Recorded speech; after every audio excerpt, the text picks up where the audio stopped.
more than 130 years. Researchers rediscovered the eighth wonder of the world. After remaining buried more than 130 years, experts believe they just might have rediscovered the eighth wonder of the world, thought to have been lost forever. Fully awesome. The story goes like this. Once upon a time, or in the year 1886, a powerful, cataclysmic volcanic eruption took place at Lake Rotorua on New Zealand's North Island. This volcanic eruption set in motion a chain reaction of countless explosions and lava flows.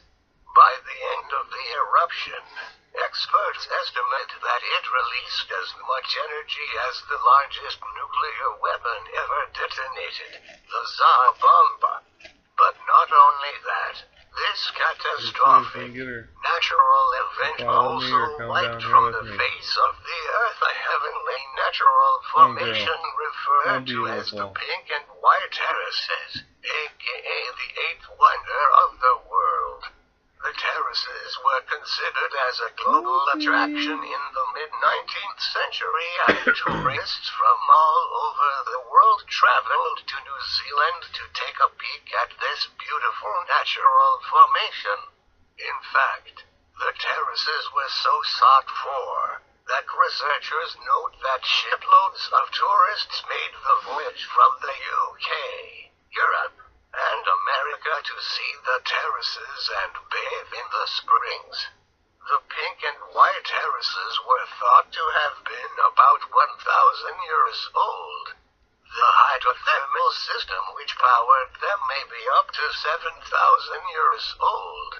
Source: the terraces became the greatest tourist attraction in the Southern Hemisphere and the British Empire, and shiploads of tourists made the dangerous visit down from the UK, Europe, and America to see them, said Rex Bunn, one of the researchers.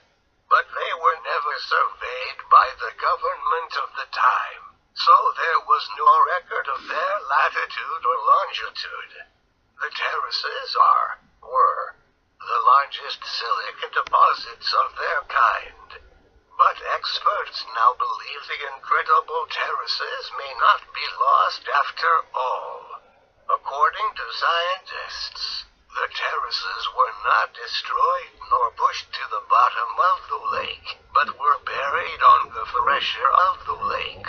In order to establish an approximate resting place of the terraces, scientists used the field diaries of German-Austrian geologist Ferdinand von Hochstetter, which happened to contain detailed descriptions of the terrace's location prior to the cataclysmic eruption of 1886.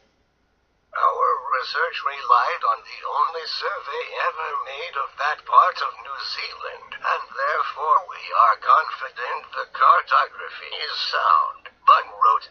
Hochstetter was a very competent cartographer.